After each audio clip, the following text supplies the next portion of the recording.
اور زخمی حالت میں تیرے لیے مشکل ہوگا مجھے چھوڑنا. ایک دفعہ سوچ لے, اگر کسی سے بات کرنی ہے تو کر لے. تو آدھے گھنٹے بعد واپس آیا, اس نے کہا جی عمران بھائی ٹھیک ہے, آپ داڑھی ہم نہیں کاٹ رہے آپ کی, لیکن آپ کو ایک ہماری طرف سے ریکویسٹ ہے کہ آپ یہ شلوار قمیض پہن لیں.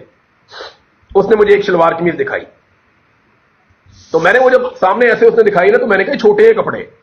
اچھا مجھے اسنین تب تک پتہ ہی نہیں تھا کہ میں اتنا کمزور ہو گیا ہوں. میں نے وہ نظروں سے کپڑے دیکھے نا سامنے, میں نے کہا چھوٹے کپڑے ہیں, انہیں کپڑے پہنے ہیں نا. میں ان کو دھوتا تھا, پھر پہنتا تھا, دھوتا تھا, وہیں پہ اندر ہی وہ نلکا تھا, وہ اس کے ساتھ وہ پائپ ایک آتا تھا, اس کے ساتھ میں وہ بوتل بھر کے نا, تو اس کے ساتھ میں دھوتا تھا. وہ کپڑے میں نے سنبھال کے رکھے ہوئے اپنے پاس, میرے پاس ہے وہ کپڑے. وہ جوتا بھی میرے پاس ہے, جو جوتا وہاں پہ میں جب گرفتار ہوا تھا, تو جس جوتے میں گرفتار ہوا تھا وہ بھی میرے پاس ہے. تو میں نے جی وہ کپڑے میں نے کہا جی یہ میں ساتھ لے کر جاؤں گا, ایک شرط ہے. انہوں نے کہا جی نہیں, وہ کپڑے آپ کو جو ہم جو دے رہے ہیں. میں نے کہا پھر یاد رکھنا میں یہ کپڑے رستے میں پھاڑ دوں گا, یہ مجھے چھوڑ رہے ہیں. یہ پکڑ, یہ پکڑ. اس نے یہاں سے پکڑا, میں نے کہا مجھے تو واپس بند کر, میں نہیں جاتا. تو اس نے بھی مجھے کہا, آفیسر نے کہتا ہے عمران بھائی اپنا نہیں تو اپنے بچوں کے بارے میں ہی آپ سوچیں, آپ جائیں. تو میں نے کہا جی اچھا, 3 چیزوں پہ لڑائی ہوئی تھی. ایک داڑھی کے اوپر ہوئی تھی, ایک کپڑوں کے اوپر ہوئی تھی, اور دھمکی لگانے پہ بھی ہوئی تھی, اور ایک لڑائی ہوئی تھی آخر میں کہ یہ مجھے کہتے تھے ہم تجھے پولیس کے حوالے کریں گے. جو ISI کا آفیسر تھا وہ یہ کہتا تھا, یہ وہی بندہ تھا وہ جو آغا شیخ کے گھر نہیں گیا تھا, ہمارا جو شیخ ہے, اس کے دروازے کے اوپر جو بندہ نہیں کھڑا تھا ماسک پہن کے, گھنگرو بالوں والا, ٹوپی والا, یہ وہی بندہ تھا جس نے مجھے ریلیز کیا تھا سیال کوٹ میں. اچھا اس نے نا وہاں پہ, میں نام نہیں لے رہا ابھی بھی اس کا, لیکن اس کی سارے مجھے ہر بندے کا پتا ہے, مجھے ایک ایک بندے کا پتا ہے. اس نے نا مجھے وہاں پہ کہا اس بندے نے کہ ہم آپ کو پولیس کے حوالے کریں گے. میں نے کہا تم مجھے پولیس کے حوالے کرو گے, میں ان کا سر پھاڑ دوں گا, یا وہ میرا سر پھاڑ دیں گے. میں نے کہا ایسے میں نہیں جاؤں گا, مجھے ذلیل مت کرو, چھوڑنا ہے تو مجھے میرے گھر خود ہی جانے دو, مجھے باہر چھوڑ دو, میں اپنے گھر خود چلا جاؤں گا. مجھے کسی سڑک پہ اتار دو, میں جس گاڑی کو ہاتھ دوں گا نا وہ گاڑی مجھے میرے گھر تک لے جائے گی. مجھے پتا ہے پاکستانی مجھے جانتے ہیں. میں نے کہا اتنا تو میرا تعلق ہے پاکستان میں کہ تم مجھے پاکستان کی کسی بھی سڑک پہ چھوڑو, میں اپنے گھر پہنچ جاؤں گا, 1 روپیہ بھی نہیں ہوگا پھر بھی پہنچ جاؤں گا. تو اس نے کہا نہیں جی ہم آپ کو پولیس کے حوالے کریں گے, ہمارا چھوڑنے کا نا ایک SOP ہوتا ہے. جیسے انہوں نے انتظار بنجوتا صاحب کو نہیں چھڑوایا, یہ وہ طریقہ کار کر رہے تھے. میں نے انکار کر, یہ بندے پھر گئے تھے اس بارے میں, اس کو 3 دن لگ گئے تھے چھوڑنے کے معاملے کو. یہ مجھے لے کر کبھی یہاں جاتے تھے, کبھی وہاں جاتے تھے, جگہ چینج کر رہے تھے. پھر انہوں نے دوبارہ میٹنگ کی, اور فائنلی ان کا طے ہوا کہ ٹھیک ہے ہم آپ کو پولیس کے حوالے نہیں کرتے, لیکن ہمیں فیسیلیٹیٹ تو پولیس ہی کرے گی نا. انہوں نے کہا, میں نے کہا یار جو بھی ہے, مجھے اگر پولیس نے گرفتار کیا یا انہوں نے میرے اوپر کوئی مقدمہ ڈالنے کی کوشش کی, تو میں عدالت میں کھڑا ہو کے جا کے IG پنجاب کا بیڑا غرق کر دوں گا, اور مجھے پتا ہے کہ وہ تمہاری کمزوری ہے. انہوں نے کہا جی ٹھیک ہے, آپ کو کوئی ایسے کچھ نہیں ہوگا. یہ مجھے لے گئے ایک اسپتال میں, اس اسپتال میں چھوڑ کے یہ مجھے بھاگ گئے وہاں سے. انہوں نے مڑ کے نہیں دیکھا پیچھے, میں کھڑا ہو کے دیکھ رہا ہوں. وہ مجھے یاد آ گیا, چھوٹی گاڑی تھی, یعنی وہ تھی 1000 cc گاڑی تھی جس میں مجھے یہ لے کر گئے تھے. تو میں ان کو بھاگتے ہوئے دیکھ رہا تھا, وہاں سے مجھے چھوڑ کے بھاگ گئے. میں اب وہاں پہ اسپتال میں کبھی ادھر جاؤں کبھی ادھر جاؤں, مجھے کوئی بندہ ہی نہ ملے. وہاں مجھے پولیس والے نظر آ گئے, وہ شاید مجھے ہی ڈھونڈ رہے تھے. اور میں نے اس کو پکڑا پولیس والے کو, تو اس نے مجھے ہاتھ سے پکڑ کے دیوار کے ساتھ لگا دی. وہ پولیس والے کی آنکھوں میں آنسو آ گئے, کہتے عمران بھائی آپ یہ کیا ہو گیا. اور میں نے کہا جو بھی ہو گیا اب چل مجھے گھر چھوڑ.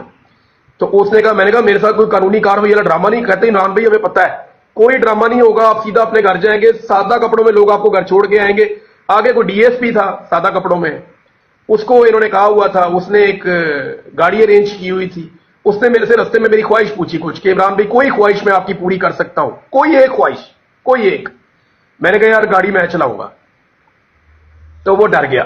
اب میں دیکھیں اتنے عرصے بعد باہر نکلا تھا, میں کھلی سڑک دیکھ رہا تھا, آسمان سامنے گاڑی تھی, مجھے ڈرائیونگ کا ویسے بھی شوق ہے. وہ ڈر گیا, اس نے کہا عمران بھائی میرے بچے ہیں تو اب آپ آگے چلیں ابھی. پھر انہوں نے مجھے کہا جی کو پیپر سائن کروانا. میں نے کہا جی وہ تو میں نہیں کرتا.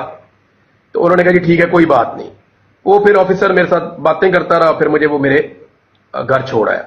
یعنی اس طرح میں جب رہا ہو کے اپنے گھر پہنچا تو وہ اس طریقے سے تھا سارا ایپیسوڈ. تو داڑھی میں نے ان سے نہیں کٹوائی, کیونکہ میں نے 2023 میں جب حج کرنا تھا تو میں نے نیت کی ہوئی تھی کہ حج کے بعد میں داڑھی رکھ لوں گا. تو میرا حج تو ہوا نہیں, تو داڑھی میری رکھی گئی. تو میں نے سوچا کہ یا اللہ اگر یہ داڑھی اب رکھی گئی ہے تو یہ ریئیکشن ہے, میرے سر کے بال بھی زیادہ وائٹ ہو گئے, حالانکہ پہلے بھی تھے, میں کبھی کبھی وہ ڈائی کروا لیتا تھا, لیکن اتنے زیادہ نہیں تھے جتنے یہ ہو گئے تھے داڑھی کے اور سر کے بال. لیکن پھر میں نے کہا اب کنٹینیو کرتے ہیں, داڑھی اب میں نہیں کاٹوں گا. مجھے میرے کئی دوستوں نے کہا, پھر کوئی ان کے جو ہے وہ ان کے اوپر دباؤ بھی آیا. بعد میں جب میری تصویریں باہر آئیں سفید بالوں کی, تو ان کے آفیسر نے ان پہ دباؤ ڈالا کہ یار تم نے داڑھی کیوں نہیں کاٹی تھی. تو انہوں نے پیغام بھی بھجوائے کہ سر آپ اس کو نہیں کاٹتے تو آپ اس کو بلیک کر دیں. میں نے کہا جی ایسے ہی ٹھیک ہے, جو ہے اللہ کا بڑا شکر ہے, میں اس کا شکر گزار ہوں. جو ہے ایسے ہی ہے, میں نیچرل ہوں, اسی طرح میں اپنی زندگی گزاروں گا, مجھے کوئی پرابلم نہیں ہے. اور دیکھیں میں آپ کو ایک بات بتاؤں یار, میں وہی بات دوبارہ کروں گا کہ بال سفید ہو جائیں کوئی بات نہیں ہے, خون سفید نہیں ہونا چاہیے بندے کا. زندہ باد ماشاءاللہ. جی میاں سچ بتاؤں آپ کو تو میں جتنا آزاد آدمی ہوں نا, جتنا باہر گھومنے پھرنے والا آدمی ہوں, ساری زندگی میں نے پہاڑوں پہ گزاری ہے شکار کھیلتے ہوئے. اور میں شکار کھیلنے صرف اس لیے جاتا تھا کہ مجھے نیچر میں گھومنے کا شوق ہے, کھلے پہاڑوں میں پھرنے کا شوق ہے, کھلے آسمان کے نیچے کیمپ لگا کے میں سردیوں کے اندر راتیں گزار لیتا ہوں. تو میں کوئی پتھر کا بنا ہوا آدمی نہیں ہوں. میں آپ کو سیریسلی کہہ رہا ہوں کہ مجھے آپ 6 گھنٹے کسی جگہ پہ بند کریں تو مجھے تکلیف بہت ہوتی ہے. اور 2-3 چیزیں ہیں, دیکھیں ایک تو اللہ رب العزت کی مہربانی ہے, وہی انسان کو صبر دیتا ہے. میرے رب نے مجھے صبر دیا جو اتنا سارا وقت گزر گیا, ورنہ میری یہ اوقات ہی نہیں ہے, میں اس کا 10% بھی نہیں کر سکتا. کوئی کلیم میرا ایسا نہیں ہے کہ میں کوئی پتھر کا بنا ہو. میں نے جب کہا تھا نا کہ آپ کو ٹکر کے لوگ ملے ہیں, تو وہ میں پاکستانیوں کی بات کر رہا تھا, اپنی بات نہیں کر رہا تھا. میں اکیلا تو نہیں ہو سکتا ہوں نا لوہے کا بنا ہوا. لوگ نہیں کھڑے ہوں گے تو کیسے ہوگا؟ لوگ کھڑے ہوئے, یہ پورے پاکستان کا شکریہ, یہ پاکستان کی جمہوری سوچ رکھنے والے تمام لوگوں کا شکریہ. میں اس قابل نہیں ہوں, نہ میں اتنا مضبوط آدمی ہوں. مجھے حامد میر صاحب سے میری بات کروائی میاں علی اشفاق نے, جب میں چھوٹ کر آیا تو میر صاحب نے مجھے کہا یار عمران آپ کا شکریہ. میں نے کہا جی کس بات کا؟ انہوں نے کہا کم سے کم آپ نے ہماری عزت رکھی ہے. یعنی میر صاحب کو یہ لگتا تھا کہ میں کوئی سٹیٹمنٹ دے دیتا, آ کے پریس کانفرنس کر دیتا تو شاید میں جلدی چھوٹ جاتا. تو میں نے جو بات نہیں مانی یا وہ میرے سے وہ ڈیل نہیں کروا پائے, تو یہ انہیں لگا کہ یہ ہماری میڈیا والوں کی عزت رکھی ہے. اور کئی لوگوں نے یہ بات کی بھی کہ دیکھیں جی ہمارا میڈیا والا ایک بندہ اٹھایا اور اس نے سرنڈر نہیں کیا. تو میر صاحب نے جب مجھے یہ بات کہی نا, تو مجھے اچھی طرح یاد ہے, میں نے میر صاحب کو کہا, میں نے کہا میر صاحب اس پہ اللہ کا شکریہ ادا کریں. میں نے کہا میرے بس میں ہوتا نا تو میں نے ڈیل کر لینی تھی, میرے بس میں ہی نہیں تھا. میرا رب اتنا طاقتور ہے کہ وہ انسان کو ہارے ہوئے کو جتواتا ہے. میرا رب اتنا بڑا ہے کہ وہ کمزور آدمی سے طاقتور کو ہروا دیتا ہے. میرا رب بہت بڑا اور بہت طاقتور ہے. اور میں نے اس سارے سینیریو میں ایک چیز سیکھی ہے, میں بڑا کلیئرلی آپ کو آج یہ بتا دیتا ہوں بات, کہ جب میں ہار جاتا تھا نا, یعنی اس ساری 5 مہینے کی ابڈکشن میں جب مجھے لاپتہ کیا گیا تو میں کئی دفعہ ہار گیا. میں نے کئی دفعہ سوچا کہ یار میں اتنی, میرے پاس تو اخبار بھی نہیں تھا, ٹی وی بھی نہیں تھا, باہر کی کوئی خبر نہیں تھی, کھپ اندھیرے میں پڑا ہوا تھا میں. تو ان 5 مہینوں میں کئی دفعہ میرے دماغ میں آتا تھا یار دفعہ کرو, میں کیا لڑائی لڑ رہا ہوں. میرے گھر والوں کو یہی نہیں پتا کہ میں زندہ ہوں یا مر گیا ہوں, کیونکہ مجھے انہوں نے یہ کہا تھا کہ تیری تو بھائی تیرا نماز جنازہ ہو گیا باہر, ٹینشن دینے کے لیے. تو میں نے سوچا میرے ماں باپ میرے بچے سارے اس بات کی سزا کاٹ رہے ہیں, پتہ نہیں پاکستان میں کیا ہو رہا ہے. اور مجھے انہوں نے کہا تھا کہ باہر ہم نے مارشل لا لگا دیا ہے, اس ملک پہ ہمارا کنٹرول مکمل ہو گیا ہے. بیچ میں ایک ٹائم یہ بھی آیا تھا. تو دیکھیں نا, جب آپ ایک قید کاٹ رہے ہیں جس کا مقصد کوئی نہیں ہے, باہر مارشل لا لگ چکا ہے, سارے کے سارے لوگ جو ہیں وہ اب جمہوریت کا کوئی نام بھی نہیں لے سکتا, اور آپ اکیلے پڑے ہوئے مارے بھی کھا رہے ہیں. اور مقصد کیا ہے آپ کا کہ اب کوئی مقصد پورا ہی نہیں ہو سکتا, آپ کے بچے اور آپ کی فیملی ویسے ہی وہ سفر کر رہی ہے. تو میرے دماغ میں کئی دفعہ آیا کہ یار میں جو یہ کہتے ہیں نا مان لیتا ہوں, جو یہ کہتے ہیں مان لیتا ہوں. یہ ایک دفعہ نہیں, کئی دفعہ میرے دماغ میں آیا کہ جو یہ کہتے ہیں وہ مان لیتا ہوں. یار بناؤ ویڈیو. بالکل جب 11th آر آتا تھا نا, جب کبھی بھی میں ٹوٹ جاتا تھا, یہ میرے پاس پہنچتے تھے, میرا رب مجھے پھر کھڑا کر دیتا تھا. یعنی میں 5 دن یہ سوچتا رہا کہ یار اب جب یہ آئیں گے نا تو میں انہیں کہوں گا بنوا لو جو بنوانا ہے. اور 6ٹھے دن جس دن انہوں نے آنا تھا نا, اسی دن میرے اللہ تعالیٰ نے مجھے کھڑا کر دیا, اور میں نے کہا جی میں نے جھوٹی گواہی نہیں دینی. اب ہو سکتا ہے وہ پچھلے 5 دنوں میں ہی آتے تو میں دے دیتا جھوٹی گواہی, یا ہو سکتا ہے اس دن بھی اگر یہ آتے تو میرا رب مجھے کھڑا کر دیتا. تو یہ یاد رکھیے گا کہ آپ کی ہر کامیابی کے پیچھے, یا اللہ رب العزت نے آپ کو جو عزت دی ہے اس کے پیچھے وہ اللہ رب العزت ہے. نبی اکرم صلی اللہ علیہ وآلہ وسلم نے, ایک بہت چھوٹی عمر کے صحابی تھے, وہ آپ صلی اللہ علیہ وآلہ وسلم کے پیچھے اونٹ پہ سوار تھے. تو آپ نے انہیں کہا لڑکے میری بات سنو غور سے, اور آپ صلی اللہ علیہ وآلہ وسلم نے فرمایا کہ ساری دنیا چاہ کر بھی تیرا نقصان کرنا چاہے نا تو وہ نہیں کر سکتی اگر تیرا رب نہ چاہے, اور ساری دنیا چاہ کر بھی تیرا فائدہ کرنا چاہے نا تو نہیں کر سکتی اگر تیرا رب نہ چاہے. تو معاملہ یہ ہے جس کا نقصان میرے رب نے کرنا ہے نا, ساری دنیا اس کے ساتھ مل جائے اس کا نقصان وہ نہیں ہونا ہے, اور جس کا فائدہ میرے رب نے کرنا ہے نا ساری دنیا اس کے خلاف بھی ہو جائے تو اس کا فائدہ میرے رب نے کرنا ہی کرنا ہے. تو اٹس آل اباؤٹ ہمارے اللہ آل مائٹی کی طرف سے. یہ سوچنا بند کر دیں کہ کوئی آدمی پتھر کا بنا ہوا ہو سکتا ہے. ہو سکتا ہے کسی وقت عمران خان کو بھی کوئی ایسا فیصلہ کرنا پڑ جائے کہ جو آپ ایکسپیکٹ نہیں کر رہے, تو اس وقت آپ لوگوں کو یعنی یہ نہیں ہونا چاہیے کہ بالکل ہی ہر طرف مایوسی اور یہ اور وہ ہو جائے. ہیومن بینگز ہے یار, سارے کے سارے انسان ہیں. یہاں پہ بہت سارے لوگ ہیں جو پاکستان چھوڑ کے باہر گئے ہوئے ہیں, وہ باہر دیار غیر میں رہ رہے ہیں. کیا وہ خوشی خوشی گئے ہیں؟ ابھی یہ جس کا فوجی کا آپ نام لے رہے تھے راجہ صاحب کا, کیا یہ لوگ پاکستان سے خوش خوش باہر نکلے ہوں گے؟ وہ بیچارے جان بچا کے نسے نے سارے سے سارے اپنی اپنی جانیں بچا کے گئے ہوئے نا سارے. یہ جتنے جرنلسٹ گئے ہوئے ہیں, چاہے وہ وجاہت ہے, چاہے وہ محیط پیرزادہ ہے, چاہے وہ احمد نورانی ہے, چاہے وہ شاہد اسلم ہے, چاہے وہ صابر بھائی ابھی آپ کے ساتھ بیٹھے ہوئے تھے وہ ہیں, یا اور صحافی بھی ہیں کافی سارے, تو یہ سارے کو خوشی خوشی تو پاکستان سے باہر نہیں گئے ہوئے.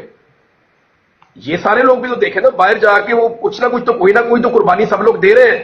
تو یہ ہر ایک کی نا اپنی کیپیسٹی ہوتی ہے, اور میں آج آپ کو ایک چیز لکھ کر دے سکتا ہے, یہ میں آپ کو بتا رہا ہوں کیونکہ میں نے جیل بھی کاٹی ہے. مجھے انہوں نے 1 مہینہ جیل میں رکھا, مجھے اس 1 مہینے کا 1 منٹ بھی آج تک یاد نہیں ہے. مجھے لگا بس میں گیا ہوں اور شغل میں ٹائم ختم ہو گیا. میں جیل میں اخبار پڑھتا تھا, صبح اٹھ کے باہر وہ مجھے نکالتے تھے چھوٹی سی جگہ پہ, ادھر میں واک کرتا تھا, میں نماز پڑھتا تھا, اور کبھی کبھی کوئی قیدی مل جاتا تھا اس سے باتیں کر لیتا تھا. تو میرا بڑا زبردست ٹائم گزرا جیل کے اندر. حالانکہ میں کہتا تھا باقی قیدیوں کو چھوڑو میرے پہ, ادھر لے کے آؤ میں ان سے باتیں کروں, تو مجھے اکیلا رکھتے تھے زیادہ تر.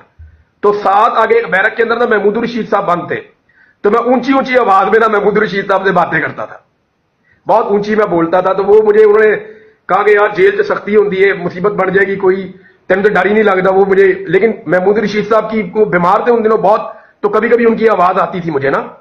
وہ مجھے 1-2 دفعہ انہوں نے بسکٹ کھانے کے لیے بھیجے, ایک دفعہ انہوں نے کوئی چیز بنائی وہیں پہ جیل کے اندر, تو وہ بھی محمود الرشید صاحب نے کسی قیدی کے تھرو میرے پاس بھیجی کہ یہ عمران ریاض کو دو, وہ کھا لے گا. تو جیل کا تو مجھے پتہ ہی نہیں چلا کہ مہینہ کیسے گزر گیا. لیکن جو میں اغوا رہا ہوں نا جبری طور پہ لاپتہ, اس کا 1 منٹ بھاری تھا, مجھے آج بھی یاد ہے. تو جو لوگ لاپتہ ہو جاتے ہیں نا, ان کے بارے میں آپ ان کو کمپیئر ہی نہیں کر سکتے. آپ اگر کوئی لاپتہ آدمی باہر آ کے کوئی بھی سٹیٹمنٹ دے تو آپ اس کو, یعنی میں فاروق حبیب کے لیے بھی, آپ لوگ سب نفرت کرتے ہوں گے فاروق حبیب سے, آپ لوگ سب اس کو برا کہتے ہوں گے, لیکن بھائی وہ لاپتہ ہوا تھا. شہباز گل کو 2 دن لاپتہ کیا گیا تھا, چند گھنٹے کے لیے اس کو فواد چودھری کو بھی لاپتہ کیا گیا تھا. شہباز گل پہ جس جگہ پہ ٹارچر ہوا ہے نا, وہ جگہ میں جانتا ہوں, اور مجھے پتا ہے جس نے اس پہ ٹارچر کیا اس بندے کا بھی پتا ہے, اور مجھے سارا بتایا کہ کس طریقے سے اس کے اوپر ٹارچر کیا گیا تھا. تو یہ جو لوگ لاپتہ ہو جاتے ہیں نا, ان کی تکلیف بہت بڑی ہوتی ہے, بہت بڑی ہوتی ہے. آپ لوگ امیجن نہیں کر سکتے یہ اتنی بڑی تکلیف ہے, کیونکہ ان کو دنیا کا کچھ نہیں پتا ہوتا, اور دنیا کو ان کا کچھ نہیں پتا ہوتا, اور کوئی بھی ان کو اون نہیں کر رہا ہوتا. ہر وقت ایک خطرہ ہوتا ہے کہ آپ کو اگر کوئی مار کے پھینک بھی دے گا نا تو کسی کے اوپر الزام نہیں لگے گا. Thank you.